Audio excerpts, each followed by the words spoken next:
1 जुलाई यानी कि सोमवार से देश भर में 3 नए आपराधिक कानून भारतीय न्याय संहिता, भारतीय नागरिक सुरक्षा संहिता और भारतीय साक्ष्य अधिनियम लागू हो जाएंगे। 25 दिसंबर 2023 को राष्ट्रपति ने 3 विधेयकों को अपनी मंजूरी दी थी। देश के आपराधिक कानून में पहली बार व्यापक परिवर्तन किए गए हैं और 1 जुलाई 2024 को पूरे देश में नया आपराधिक कानून लागू होने वाला है।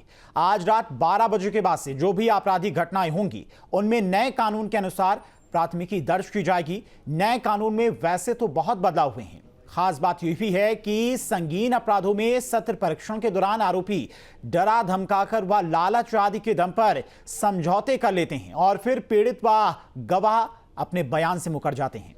हालांकि अब यह आसान नहीं होगा। अब पुलिस के लिए विवेचना में घटनास्थल पर पहुंचने से लेकर हर एक कदम पर वीडियो रिकॉर्डिंग व वैज्ञानिक साक्ष्य संकलित करने की बाध्यता है। अदालत में ट्रायल के दौरान मजबूत साक्ष्य होंगे तो 1 जुलाई से ये नए प्रावधान, नए कानून लागू हो जाएंगे। विवेचना में वीडियो साक्ष्य बेहद जरूरी होगा। 1 जुलाई से दर्ज मुकदमों का ट्रायल नए कानून से होगा और अब गवाह को ऑनलाइन समन गवाही की सहूलियत भी मिल सकेगी। इलेक्ट्रॉनिक सबूतों पर ज्यादा जोर दिया जाएगा और इस सजा की दर भी बढ़ जाएगी। तो कल यानी कि 1 जुलाई से देश में नया कानून लागू हो जाएगा। यानी कि जो पुराने कानून थे उनमें संशोधन किया गया है, बदलाव किया गया है। दुष्कर्म में पीड़ित की मृत्यु अबगदा पर मृत्युदंड की सजा है। इसके अलावा हत्या में सजा याफ्ता को दूसरी हत्या में उम्र कैद या मृत्युदंड। महिला मजिस्ट्रेट दर्ज करेगी दुष्कर्म का केस। छेड़खानी पीड़िता के बयान, इसके अलावा महिला मजिस्ट्रेट ना होने पर महिला कर्मी की मौजूदगी में यह जरूरी प्रक्रिया होगी। किसी भी घटनास्थल का मुकदमा किसी भी थाने में दर्ज किया जा सकेगा। यह एक सबसे बड़ा बदलाव है। घटना अगर किसी दूसरे जिले में होती थी तो उस जिले के अलावा दूसरे जिले में मुकदमा दर्ज नहीं होता था। पुलिस मुकर जाती थी कि वो हमारे इलाके का केस नहीं है, लेकिन अब ऐसा नहीं होगा। यही बदलाव किया गया कानून में। किसी भी घटनास्थल का मुकदमा किसी भी देश भर में थाने में दर्ज किया जा सकेगा। ऑनलाइन व्हाट्सएप के जरिए भी तहरीर पर रिपोर्ट दर्ज की जा सकेगी। बहुत सहूलियत होने वाली इस नए कानून में, इस नए बदलाव में। महिला बाल अपराध में 2 महीने में विवेचना आपको पूर्ण करनी होगी। यानी कि जो कई महीने केस पेंडिंग रहते थे, उनके सबूत जुटाने में पुलिस नाकाम हो जाती थी, सबूत अदालत में पेश नहीं होते थे, लेकिन अब बाध्यता होगी। यानी कि अगर महिला है या फिर बाल अपराध से जुड़ा हुआ केस है तो 2 महीने के अंदर ही आपको विवेचना पूर्ण करनी होगी। अब जेल जाने के 40 दिन के अंदर पीसीआर लेने की सुविधा तय की गई है। गवाही या फिर वादी को व्हाट्सएप पर ही समन वारंट भेजा जाना मान्य माना जाएगा। यानी कि कोई अगर कानून तोड़ता है, कानून का उल्लंघन करता है तो उसको समन अब व्हाट्सएप के जरिए ही भेजा जा सकेगा। तो इस नए कानून के बदलाव के बाद किस तरह से बदलाव देखने को मिलेगा? जो सजा तय की गई है, इसके अलावा जो केस बहुत सालों तक पेंडिंग रहते थे, मुकदमे दर्ज नहीं होते थे, गवाह बदल जाते थे, उनमें कितना बदलाव देखने को मिलेगा, इस पर ही चर्चा करेंगे। एके जैन पूर्व डीजीपी हैं यूपी के, जो हमारे साथ जुड़ गए हैं। इसके अलावा पीके अग्रवाल रिटायर्ड अधिकारी हैं और शशांक वाजपेयी सीनियर वकील हैं सुप्रीम कोर्ट के। आप तीनों का बहुत बहुत स्वागत है। सबसे सर पहले आपके पास आएंगे शशांक सर, नए कानून के बाद कितना कुछ बदलने वाला है और क्या जो नए कानून 1 जुलाई से लागू होंगे देश भर में, उनका कोई पेंडिंग केस जो पहले से पड़े हुए हैं कई महीनों से, उन पर भी असर होगा? देखिए, जब नई व्यवस्था आती है निश्चित रूप से पूरे देश के अंदर आज एक खुशी की लहर है। लोग जानना चाहते हैं, अधिवक्ता जानना चाहते हैं। इतने बड़े लेवल पे, मास लेवल पे ट्रेनिंग कराई गई है। नए कल से सारा पूरे देश के अंदर एक ऐतिहासिक बदलाव होने जा रहा है। निश्चित रूप से पहली बात। दूसरा, मैं सबसे मुख्य बिंदु इसमें कहना चाहता हूं, पुराने केसों पर इसका कोई असर नहीं पड़ेगा। जो कल के बाद या आज रात के 12 के बाद जो घटनाएं होंगी उनको नए अधिनियम के अंतर्गत उनके खिलाफ एफआईआर रजिस्टर्ड होंगी, उनके खिलाफ केस का ट्रायल होगा, उनके खिलाफ अपील होंगी। मैं एक बड़ा अच्छा दृष्टांत बताना चाहता हूं। कल मैं जब हाई कोर्ट्स के रोस्टर चेक कर रहा था तो सारे हाई कोर्ट्स के अंदर रोस्टरों के अंदर ये चीज अपडेट कर दी गई कि जो कल जो अपील फाइल होगी वो नए अधिनियम के अंतर्गत, नए कानून के अंतर्गत और नए कानून के हिसाब से डिस्पोजल होगा। इतना फास्ट, इतना अच्छा सिस्टम इस देश में आज तक देखने को नहीं मिला था जो अब आया है। और एक बात और है, जो हर कानून की प्रारूप होता है, उस प्रारूप के अंदर जो अमित शाह जी ने कहा कि अब जो न्याय देने की बात आ रही है, और न्याय, भारत में न्याय बहुत महत्वपूर्ण है, क्योंकि भारत में न्याय नहीं मिलता था, आदमी कहता था मुझे दंड मिल रहा है, मुझे परेशानी हो रही है। आज हम न्याय की बात कर रहे हैं। आज हम व्यक्ति के व्यवहार में जो बेसिक परिवर्तन है, एक भारतीयों को भारतीयों के रूप में लाने की बात कर रहे हैं। ये निश्चित रूप से न्यायपालिका में एक बड़े बदलाव का कदम। एके जैन सर, अगर नए कानून की बात की जाए तो इस नए कानून के बनने के बाद, लागू होने के बाद, यानी कि कल से लागू हो जाएगा, पुलिस की कार्यशैली पर कितना असर पड़ेगा? काम बढ़ने वाला है पुलिस के लिए या फिर और आसान होने वाला है? नहीं, देखिए, जो समझता है कि काम बढ़ रहा है वो वैसे ही समझता रहेगा। और मेरा ये मानना है कि इससे चीजें सरल होंगी, न्याय व्यवस्था में सुधार होगा, तफ्तीशों का, अनुसंधान का समयबद्ध निस्तारण होगा, कोर्ट्स को भी उनके लिए भी म्याद तय की गई है, कितने समय में उनको डिस्पोजल करना। ये नहीं कि तारीख पे तारीख गवाह होस्टाइल हो जाते हैं, वादी का पता नहीं रहता है, गवाहों का पता नहीं रहता है। पुलिसकर्मी जो हैं बहुत से रिटायर हो चुके होते हैं, कई साल हो गए हैं, उनको ट्रेस करना होता है कि वो अब रिटायरमेंट के बाद कहाँ रह रहे हैं, अलाइव हैं कि नहीं हैं। व्यवस्थाओं में बहुत परिवर्तन आएगा। पुलिस कस्टडी रिमांड की अवधि भी आवश्यक, मतलब अगर है तो बढ़ाने का प्राविधान किया गया है। ये सब अच्छा है। देखिए, जिम्मेदारी तो वहन करनी ही होगी अगर हमको सहूलियत चाहिए तो। और जब जिम्मेदारी, अभी जो करोड़ों मुकदमों का जो बोझ है, अगर इसको हमको कम करना है तो हमें इसके ऊपर पालन करना होगा। कोई ऐसी बात नहीं है जो अनावश्यक कुछ क्षेत्रों में आलोचना हो रही है। मैं एक जगह आलोचना पढ़ रहा था कि साहब, अभियुक्त बगैर ट्रायल पे वो आया ही नहीं है, फरार है, उसके खिलाफ ट्रायल पूरा कैसे कर देंगे, उसको सजा कैसे डिक्लेयर कर देंगे? पता नहीं लोगों को इतनी हमदर्दी क्यों हो रही है ऐसे अभियुक्तों के साथ जो फरार हैं, जो कोर्ट में पेशी नहीं हो रहे हैं, जो गवाही देना ही नहीं चाहते हैं। उनके खिलाफ कार्रवाई होनी चाहिए और उनके खिलाफ सजा का ऐलान होना चाहिए, वरना सालों साल मुकदमे इसी वजह से पेंडिंग पड़े रहते थे। हिट एंड रन केसेस में बहुत अच्छा प्राविधान किया गया है। अभी तक तो ये लगता था कि ये बेलेबल ऑफेंस है, आप जाइए और अपना बेल कराइए, 2 साल की सजा है। अब इसमें 10 साल की सजा का प्राविधान किया गया है। ये सही किया गया है। आप किसी को इरादतन कुचल दीजिए सड़क के ऊपर और कहिए कि ये तो हिट एंड रन का केस है। स्नैचिंग की धारा बढ़ाई गई है। पहले मोबाइल फोन छीन लेते थे, किसी महिला का मंगलसूत्र छीन लेते थे। कोई 356 लिख रहा है, कोई 356/511 लिख रहा है, कोई 356 379 के साथ लिख रहा है, कहीं पे 392 लिखी जा रही है। अब वो डिस्क्रिप्शन सब खत्म कर दिए गए हैं। ऐसे 20 एग्जाम्पल हैं जो मैं दे सकता हूं। और इससे लाभ होगा, जो वादी हैं उन्हें भी लाभ होगा, जो पीड़ित हैं उन्हें भी लाभ होगा, और जो कोर्ट का भार है वो भी धीरे धीरे कम होगा। बिल्कुल, इन सब चीजों से बहुत आसान रहने वाला है। पीके सर, आपके पास आना चाहेंगे, चूंकि समय की बाध्यता अभी इन कानूनों में निश्चित कर दी गई है। कई बार देखा जाता कि केस कई महीने पेंडिंग रहते थे, गवाह अपने बयानों से मुकर जाते थे या फिर उनकी गवाही बदल जाती थी, निधन हो जाता था, उन्हें डराया धमकाया जाता था, इसके बाद गवाही बदल दी जाती थी।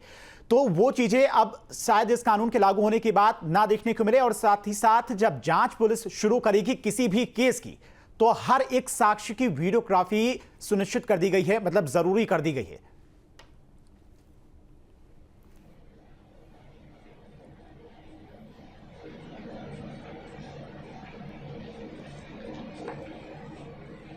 पीके सर,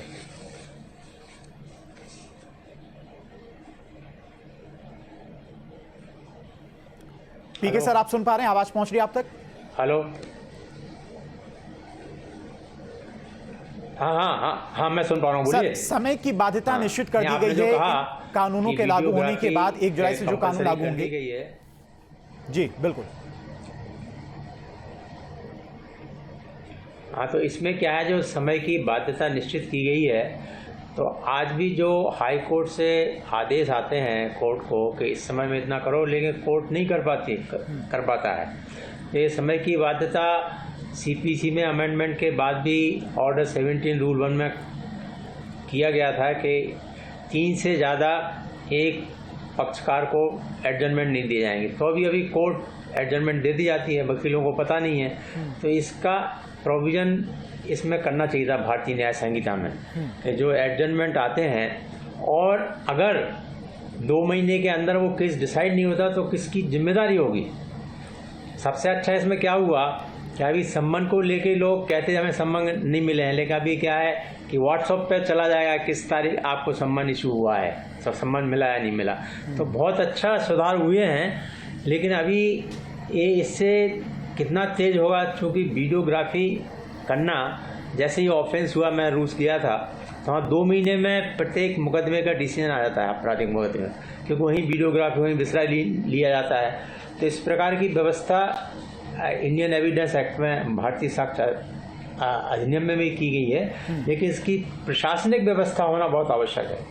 इसमें बहुत से फंड लगे, बहुत सी व्यवस्था करनी पड़ेगी, पूरा पुलिस सिस्टम को चेंज करना पड़ेगा। तो जो किया गया है और जो डीजी साहब ने बताया, एक्स डीडी साहब ने, कि हमें थोड़ा जो मैकाले की पद्धति थी कि वो हमें कितने ही अपराध हो जाए उसको दोष से मुक्त सिद्ध करना पड़ेगा या दोषी सिद्ध करना पड़ेगा, लेकिन हमें अभी फ्रांस के जो इनकी ट्यूटोरियल सिस्टम है कि कहीं कहीं अपराधी को साक्ष्यों के आधार पर दंडित किया जाना चाहिए, उस तरफ झुकना चाहिए, क्योंकि लोग बहुत से अपराधी छूट रहे हैं। जो अभी स्टेटिस्टिक्स है देश में, इसमें बहुत से अपराधी छूट जाते हैं। मुकदमे अब 4 करोड़ मुकदमे हो गए हैं, पहले तो 2 करोड़ थे। तो इस प्रकार की व्यवस्था की गई है। अब पुलिस स्टेशन में स्टेशनरी नहीं रहती है, कागज़ पेंसिल नहीं रहता, वहाँ पे आप वीडियोग्राफी की व्यवस्था करेंगे तो ये बहुत बड़ा काम है। जो फंडिंग का काम है तो ये करना पड़ेगा, लेकिन बहुत कुछ किया गया है नए कानूनों में, जैसे बच्चों महिलाओं के अपराधों को एक साथ किया गया है। जो पहले आईपीसी में 511 धाराएं थी, उनको जगह 358 की गई हैं।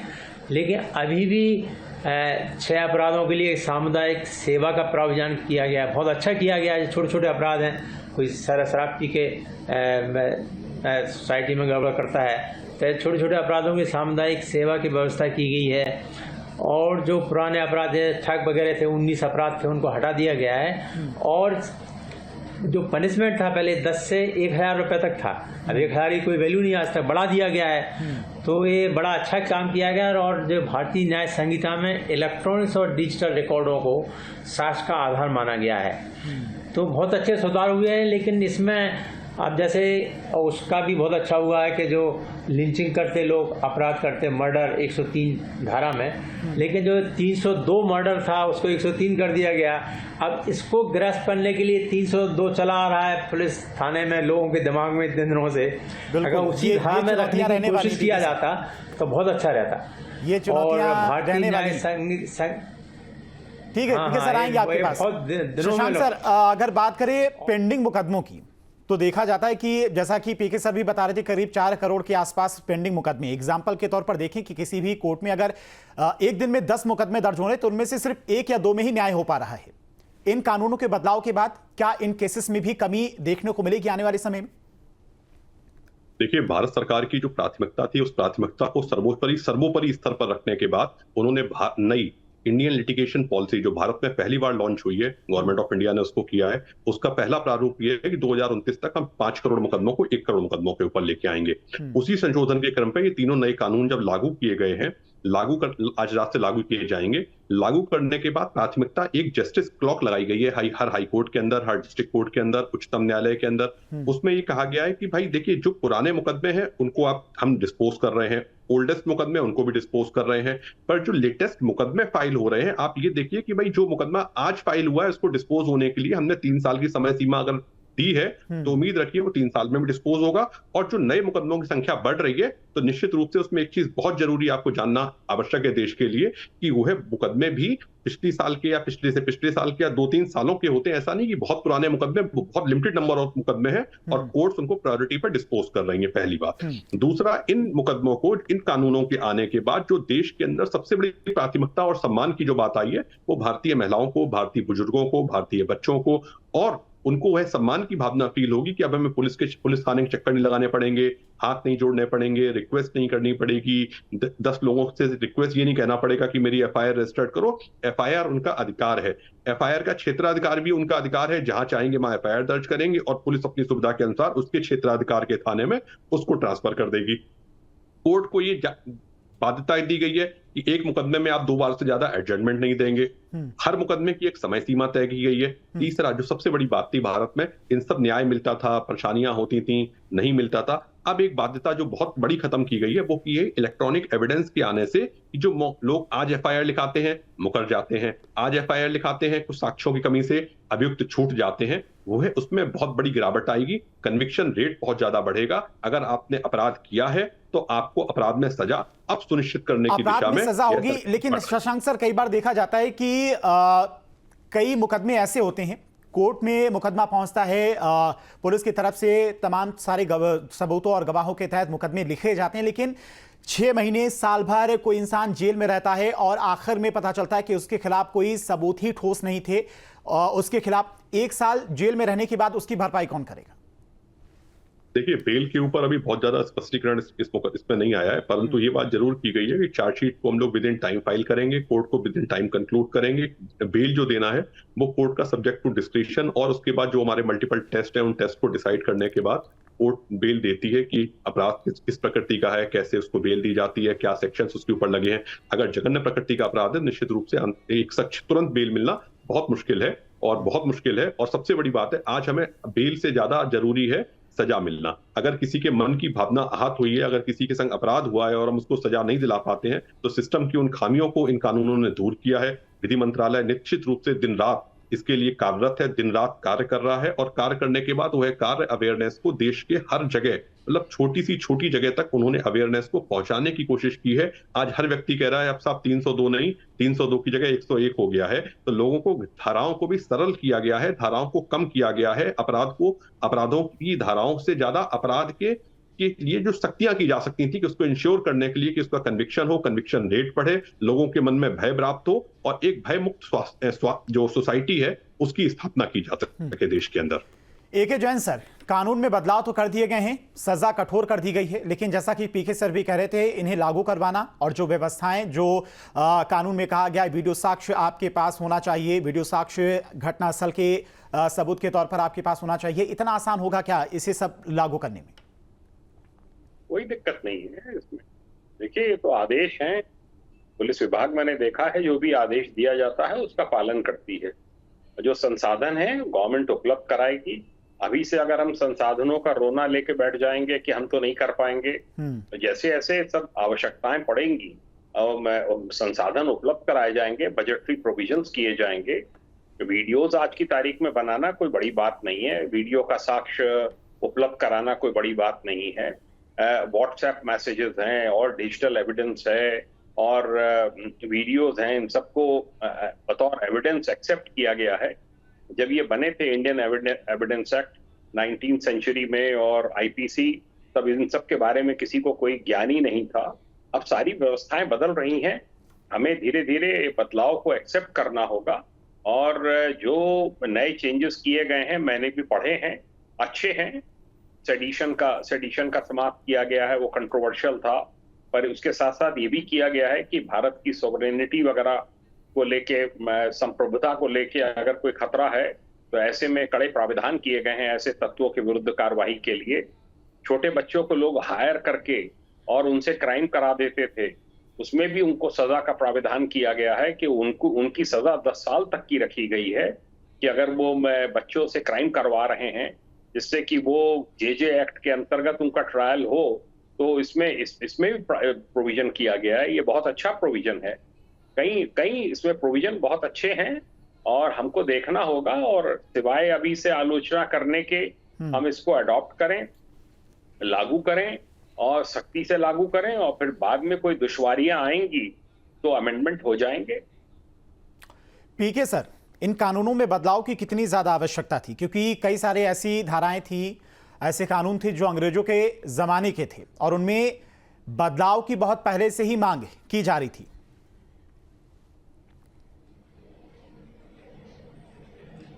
देखिए, कानून में बदलाव की निरंतर प्रक्रिया है और कानून को आधुनिक बनाने के लिए, समाज के साथ चलने के लिए बदलाव बहुत ज़रूरी है। और एक कानून में बदलाव बहुत दिनों से पेंडिंग था। इसी आधार पर कि इसमें कानून के बदलाव में क्या होगा, जैसे अभी कंट्रोवर्सी हो रही है, वो होती है, और उससे उस कंट्रोवर्सी को पार करके हम आगे बढ़ते हैं समाज। तो ये बहुत अच्छा बदलाव है, कानून में बदलाव किए गए हैं, इसमें पता चलेगा क्या कमियां हैं, फिर दूर होंगी, फिर सुधार होगा। जैसे आपने कई स्टडी करना चाहिए, जैसे अभी सीपीसी में अमेंडमेंट हुआ कि 3 से ज़्यादा एडजमेंट नहीं मिलेंगे 2002 वर्ष में, लेकिन अभी उसका इम्प्लीमेंटेशन नहीं हुआ। तो हम स्टडी करें कि वो क्यों नहीं हुआ। जैसे आज भी एफआईआर फाइल करने का इलेक्ट्रॉनिक प्रोविज़न है, आप एसएसपी के यहाँ फाइल कर सकते हैं, लेकिन तो भी वो इफेक्टिव प्रभावशाली नहीं है। लेकिन बहुत अच्छा बदलाव हुआ है कि कोई भी प्राथमिकी कोई भी व्यक्ति पुलिस को दाखिल करना पड़ेगी। अभी जैसे उत्तर प्रदेश जैसे राज्यों में पुलिस जब ही करती है जब वो संतुष्ट हो जाए कि वो अपराध हुआ है नहीं, ऐसा नहीं, नागरिक को अधिकार हो गया है अब कि वो अपने कहीं भी वो कर सकती है फाइल। और जैसे पहले जीडी बोलते थे इसे कई राज्यों में, तो वो सब अभी लागू हो गया है। तो ये निरंतर प्रक्रिया है और अध्ययन होंगे। अब जैसे अभी जो कॉपी का सवाल हुआ है नीट वगैरह में, तो वो अपराधों कैसे नए अपराध आएंगे, नए अपराध आते हैं, उनको हल करने के टैकल करने के लिए फिर कानून में सुधार किया जाए। लेकिन मैं इसका स्वागत करते हैं, कानून में जो भी सुधार होना चाहिए, निरंतर प्रक्रिया। अभी हम बहुत जो सालों से नहीं कर रहे थे वो गलत था, तो इसके बाद हम सीखेंगे। और इसमें ये भी ज़रूरी है कि एक बहुत बड़ा काम है एनसीबी का, नेशनल क्राइम रिकॉर्ड ब्यूरो का, कि दोनों अपराधों का कंपैरिजन करें। बहुत से पब्लिकेशन होगा बुक का। इसके अतिरिक्त जो कोर्टों का जो जजमेंट्स हैं प्रत्येक सेक्शन पे, उसको उस सेक्शन में लाना एक बहुत बड़ा काम होगा, जो वकीलों के लिए बहुत कठिन होगा। तो मैं सोचता हूँ सरकार को भी इसमें सहायता करनी चाहिए। वैसे बहुत से आजकल वो हैं, ऐप हैं और बहुत से संसाधन हैं जिसके द्वारा वो दिखाएंगे, लेकिन बड़ी असुविधा होगी वकीलों को काम करने में, पुलिस को काम करने से, क्योंकि बहुत सा सुप्रीम कोर्ट के जजमेंट विभिन्न धाराओं पे हैं। अब उसको कैसे इन पर लाएँ, तो इसको करना बहुत ज़रूरी है, क्योंकि जो हमारा एक गोल्डन ट्रेजर है मुकदमों का, उस पर जजमेंटों का, वो इस पर लागू होना चाहिए, क्योंकि तभी हमारा देश आगे बढ़ेगा। क्योंकि उसको वो भी एक लॉ हो गया है हमारे देश में। तो मैं सोचता हूँ कि अच्छा ही हुआ है जो सुधार हुआ है, और इन सुधारों का हम स्वागत करते हैं। लेकिन सुधारों में क्या है, हमेशा कमी रहती है। अब एक व्यक्ति, अब लॉ कमीशन ने दिया, फिर उसमें वो हुआ, तो ये हम नहीं कह सकते परफेक्ट है, इसमें और भी सुधार की आवश्यकता होगी। लेकिन समय के साथ चीजें स्पष्ट होंगी कि क्या कमियां रहेगी, उनमें आगे क्या कुछ बदलाव देखने को मिल सकता है। शशांक सर, जिस तरह से नई धाराएं बदली गई हैं, अब इतने सालों से वो धाराएं, चाहे फिर वकील हो या फिर पुलिसकर्मी हो, उन्हीं धाराओं के तहत मुकदमा लिखा जाता था।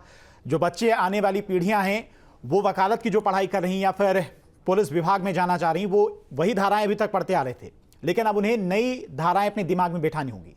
क्या परेशानी आने वाले टाइम में थोड़ी बहुत देखने को मिल सकती है? देखिए, मैं सकारात्मक व्यक्ति हूं और सकारात्मकता की दिशा में हमेशा सोचना और बोलना पसंद करता हूं। इस देश के अंदर जो आज बच्चे पैदा होते हैं और खाना खाते हैं, सबसे पहले वो यूट्यूब और मोबाइल देख के खाना खाते हैं। 1 साल का बच्चा मोबाइल देखने लगता है, 1.5-2 साल के बच्चे मोबाइल चलाने लगते हैं, 3 साल से मोबाइल और लैपटॉप कंपलसरी हो गया है।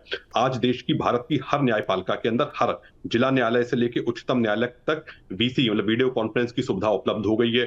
सारी कोर्ट्स के अंदर डिजिटलाइजेशन पूरा लगभग कंप्लीट हो चुका है। आप ऑनलाइन अपना ऑर्डर ले सकते हैं, ऑनलाइन कॉज लिस्ट चेक कर सकते हैं, ऑनलाइन सारा डेटा उसके अंदर कंप्लीट हो चुका है। इस इंफ्रास्ट्रक्चर को 4 साल में बहुत तेजी से डेवलप किया गया है। दूसरी बात, जो भी 1% सारी बुक्स आज से नहीं, लगभग 2 महीने 3 महीने पहले से लगभग सबके पास सारे अधिवक्ताओं ने परचेज किए हैं। जिन्होंने परचेज नहीं किए उन्होंने ऑनलाइन उसको पढ़ने की कोशिश की है। ऑनलाइन भी नहीं है तो मल्टीपल वीडियोज आ गए।